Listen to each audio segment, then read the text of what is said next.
هر امید دل را که بستی میان، ز رنجی که بردی مبادت زیان.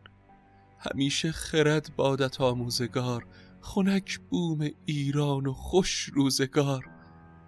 چه آگاهی استت ز گردان شاه، ز گیو و ز گودرز و ایران سپاه. نیامد به ایران ز بیژن خبر، نیایش نخواهد بودن چارگر. که چون او جوانی ز گودرزیان، همی بگسلاند به سختی میان. بسوده است پایش ز بند گران، تو دستش ز مسمار آهنگران. کشیده به زنجیر و بسته به بند، همه چاه پر خون آن مستمند.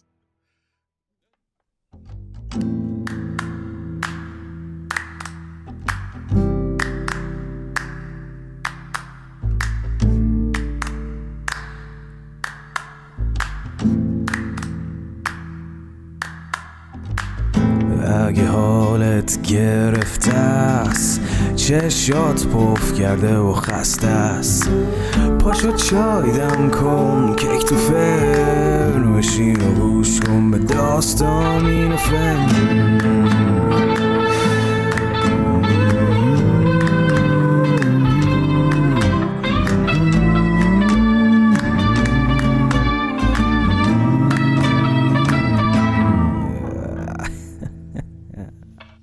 سلام، من ایمان نجیمی هستم و این 32مین اپیزود شاهنامه به نثر از پادکست داستامینوفنه.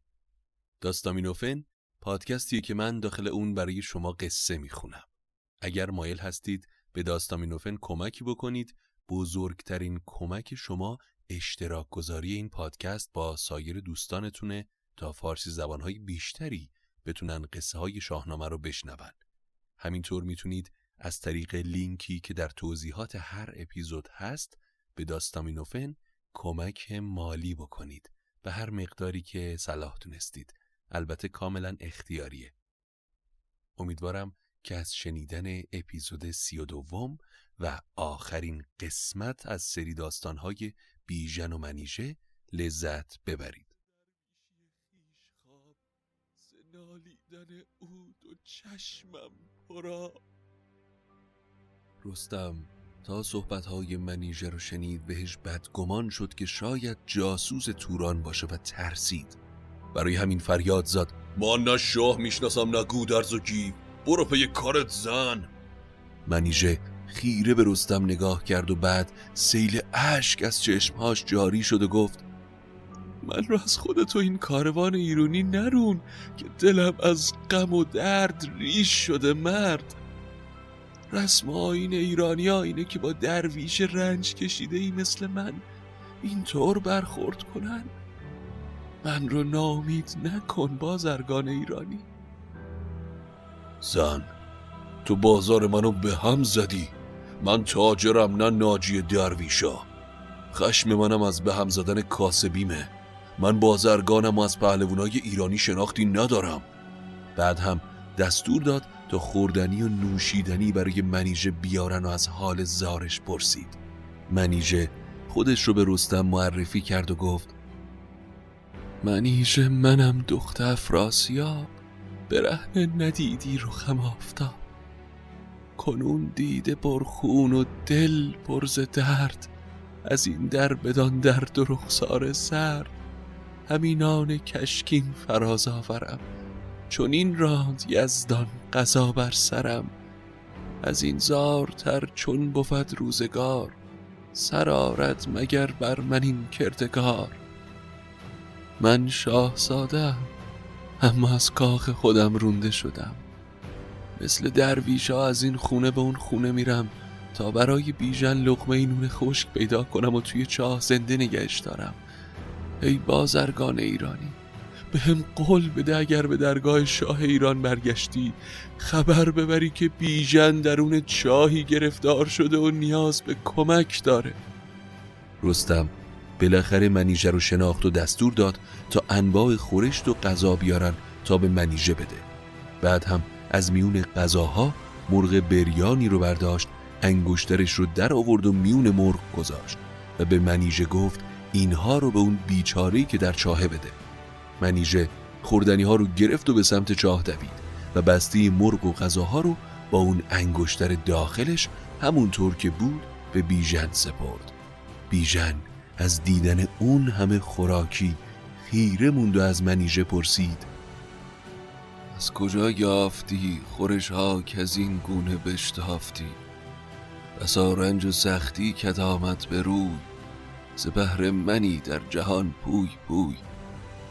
بیژن بازرگان بخشنده ای از ایران به توران اومده. صدها شتر گوهر و دیبای رومی به همراه داره. اینها رو اون فرستاده.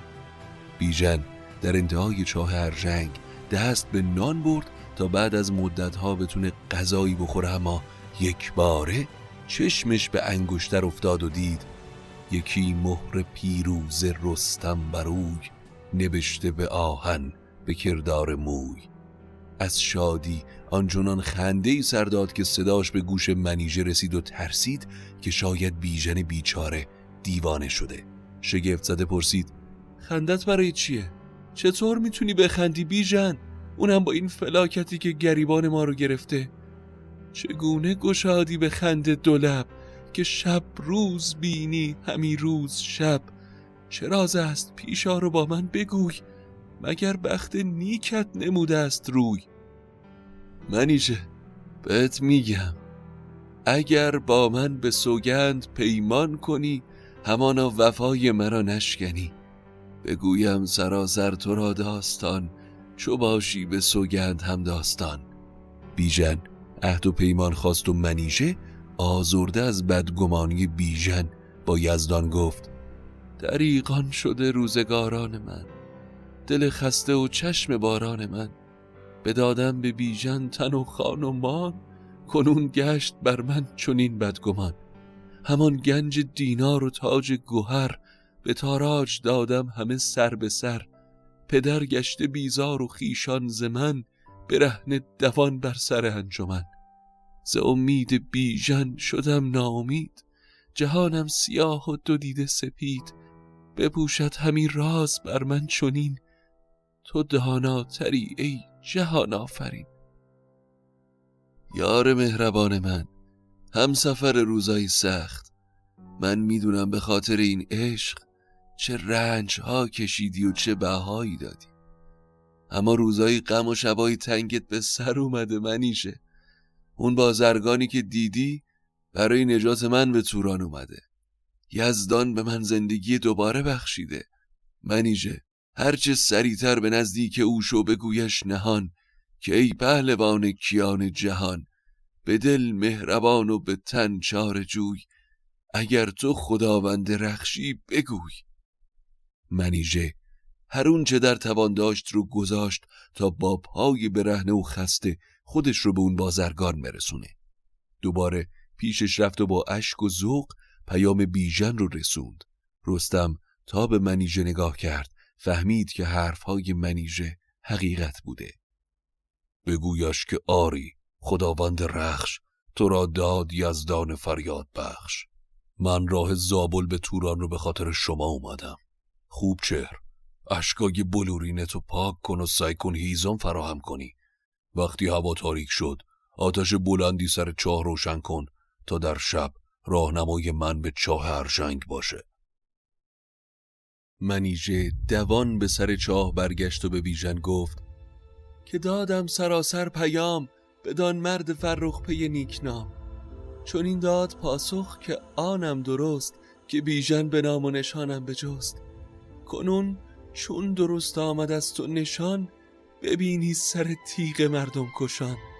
زمین را بدرانم اکنون به چنگ، به پروین براندازم آسوده سنگ. بیژن وقتی حرفهای منیژه رو شنید با لحنی آکنده از عشق به دلدار گفت: آتش فروز، آتش فروز که رستیم هر دو ز تاریک روز. تو ای دختر انجاز موده ز من، فدا کرده جان و دل و چیز و تن. بدین رنج که از من تو برداشتی، زیان مرا سود پنداشتی. بدادی به من گنج و تاج و گوهر، جهاندار، خویشان و مام و پدر. اگر یابم از چنگ این اژدها، بدین روزگار جوانی رها.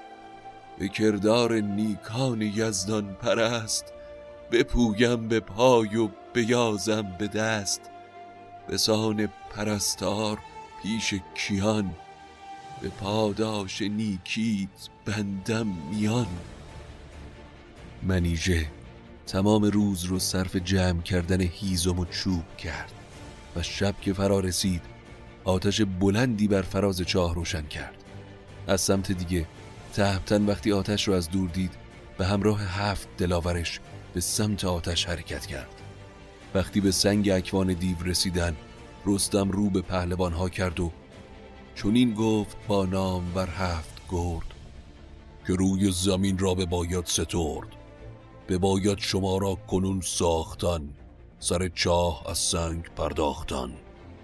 7 پهلوان همراه که نامی ترین دلاوران ایران زمین بودن، هرچه تلاش کردن نتونستن سنگ اکوان رو ذره‌ای جا به جا کنن. پس رستم پیاده شد و از یزدان زور بازو خواست. ز یزدان جان آفرین زور خواست، بزد دستان سنگ برداشت راست. بینداخت در بیشه شهر چین، بلرزید از آن سنگ روی زمین. رستم سنگ اکوان دیو رو دور سر چرخوند و تا بیشه چین پرتابش کرد. وقتی سنگ فرود اومد، زمین به لرزه افتاد. همه به سمت دهانی چاه دویدن. رستم از بالای چاه ز بیژن بپرسید و نالید زار که چون بود کارت به بد روزگار؟ همه نوش بودی ز گیتیت بهر، ز دستش چرا بستدی جام زهر؟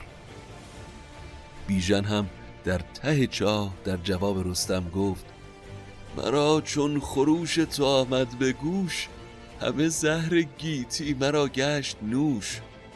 رستم قبل از اینکه بیژن رو بیرون بیاره بهش گفت پسرم، من این راه دراز رو برای رهایی تو اومدم، اما خواسته ای ازت دارم، اینکه گرگین میلاد رو ببخشی و کینش رو از دلت پاک کنی. این مدت توی زندان بوده و حسابی پشیمونه. بیژن که همه عذابی رو که کشیده بود از دام و فریب گرگین میدید، نمیخواست اون رو ببخشه. پس رو به رستم گفت ندانی تو ای مهتر شیرمرد، که گرگین میلاد با من چه کرد؟ گر افتد برو بر جهان بین من، برو رست خیز آید از کین من. ولی رستم که عادت نداره کسی روی حرفش حرفی بزنه، به نوش گفت اگر بدخویی بیاری و گفتار من نشنوی، دوباره توی چاه رهات میکنم و برمیگردم ایران بیژن. پس بیژن با خواست قلبی یا به اجبار عهد کرد که در دل گرگین رو ببخشه. رستم کمندش رو داخل چاه انداخت و بیژن رو بالا کشید. اما وقتی چشمش به بیژن افتاد، به جای اون پهلوان گردی که سراغ داشت 2 پاره استخون دید با بدنی گداخته از درد و رنج و ریش و مویی بلند و سر و رویی پر از خون. تهمتن با دیدن بیژن بند دلش پاره شد و سریع قل و زنجیرش رو باز کرد و با یک دست جوان رنجور و با دست دیگه منیژه رو گرفت و تصمیم گرفتن به ایران شهر برگردن. رستم دستور داد تا اسباب رفاه و آسایش بیژن و منیژه رو فراهم کنن. گرگین که به همراه رستم به توران اومده بود، جلو اومد و پیش پای بیژن به خاک افتاد و طلب عفو و بخشش کرد. بیژن گرگین رو از خاک بلند کرد. دل بیژن از کینش آمد به راه، مکافات ناورد پیش گناه. اما رستم که دلش از ظلم افراسیاب تاب و قرار نداشت، دوباره پیش بیژن اومد و گفت بیژن، تو با منیژه و اشکش پیش برید که من امشب از کین افراسیاب خواب و آسایش ندارم. باید کاری کنم که این بی همه چیز پیش لشکرش خار و ذلیل شه.